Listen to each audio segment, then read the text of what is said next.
नमस्कार दोस्तों, स्वागत है आपका हमारे YouTube channel way to true education के इस 4 मिनट के क्लासरूम में।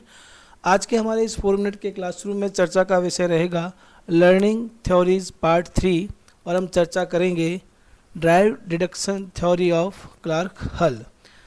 अभी तक जिन्होंने भी हमारे इस चैनल को सब्सक्राइब नहीं किया है तो प्लीज़ इसको सब्सक्राइब करें, वीडियो को लाइक करें, शेयर करें और कमेंट में अपने सुझाव दें। तो चलिए चर्चा शुरू करते हैं क्लार्क हल के सिद्धांत की। क्लार्क हल का पूरा नाम क्लार्क लियोनार्ड हल था। इनका जन्म 24 मई 1884 को और इनकी मृत्यु 10 मई 1952 को हुई थी। क्लार्क हल एक अमेरिकन मनोवैज्ञानिक थे। यह जो हम अध्ययन कर रहे हैं ये तीसरे अमेरिकन मनोवैज्ञानिक है। थॉर्नडाइक के बाद में BF स्किनर और अब क्लार्क हल। हल ने अपने व्यवहार के वैज्ञानिक नियमों द्वारा सीखने और प्रेरणा की व्याख्या करी। हल को एडवर्ड सी के साथ उनके मनोविज्ञान विषय को लेकर एक डिबेट हुई थी, उसके लिए भी जाना जाता है। हल को ड्राइव थ्योरी में अपने काम के लिए भी जाना जाता है।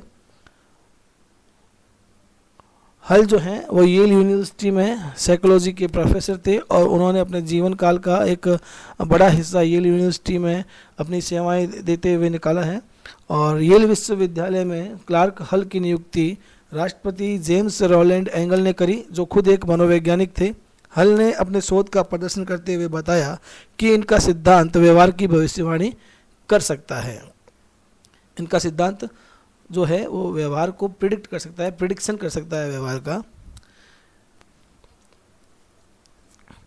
इनके जो महत्वपूर्ण कार्य हैं अगर उनकी चर्चा करें तो इनमें जो सबसे महत्वपूर्ण कार्य हैं वो उनका गणितीय निगमनात्मक रोटे अधिगम सिद्धांत है, जो इनके द्वारा 1940 में दिया गया था। रोटे अधिगम का मतलब होता है रट के सीखना, इसको हम रोटे लर्निंग कहते हैं।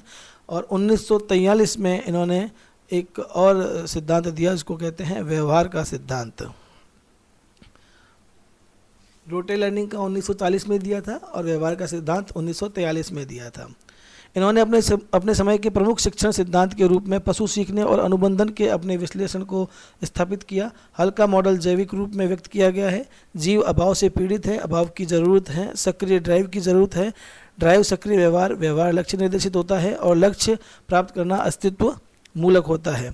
यह सिद्धांत लक्ष्य प्रवणता अथवा परिकल्पना के लिए जाना जाता है। इसमें जीव चालक के उद्देश्य की प्राप्ति हेतु असंगत रूप से प्रभाव को अंतिम चरणों तक खर्च करता है। आधुनिक संदर्भों में व्यवहारवाद की लोकप्रियता में कमी के कारण इस सिद्धांत को कम संदर्भित किया जाता है और प्रचलित माना जाता है। इन सब के बावजूद 2002 में प्रकाशित जनरल साइकोलॉजी सर्वे में हल को 20वीं सदी का 21वां सबसे महत्वपूर्ण वैज्ञानिक माना गया है। ये प्रश्न बन सकता है, 20वीं सदी का 21वां सबसे महत्वपूर्ण वैज्ञानिक क्लार्क हल को माना गया है। हल ने अपनी एक पुस्तक जिसका नाम है व्यवहार सिद्धांत, तो उस व्यवहार सिद्धांत पुस्तक में इन्होंने एक फार्मूला दिया था। वो फार्मूला है SER = SHR multiplied with D multiplied with C multiplied with K। SCR जो है वो उत्तेजक क्षमता है। एक संभावना है कि जीव उत्तेजना S के लिए प्रतिक्रिया R करेगा और SHR जो है वो आदत शक्ति है जो पिछले अनुबंधन के परिणामों से प्राप्त है। D ड्राइव है जिसका निर्धारण भोजन पानी आदि से होता है और V उत्तेजना तीव्रता की गतिशीलता है। कुछ उत्तेजना में दूसरों की तुलना में अधिक तेज होती है और V जो है वो प्रोत्साहन है, वो परिणाम कितना आकर्षक है उसके ऊपर निर्भर करता है। V जो है वो प्रोत्साहन है, वो कार्रवाई का परिणाम कितना आकर्षक है ये इसके ऊपर निर्भर करता है। इसको हम K कहते हैं। K को क्या कहा गया है? प्रोत्साहन कहा गया है। इंसेंटिव जिसको हम कहते हैं वो है। धन्यवाद इस वीडियो को देखने के लिए। अगले वीडियो में हम लोग चर्चा करेंगे एडविन गुथरी के सिद्धांत की, और ये जो सीरीज है आगे भी जारी रहेगी। सब्सक्राइब कीजिए हमारे इस चैनल को, शेयर कीजिए, लाइक कीजिए और कमेंट कीजिए इसके वीडियोज़ को। धन्यवाद। Be safe, stay home.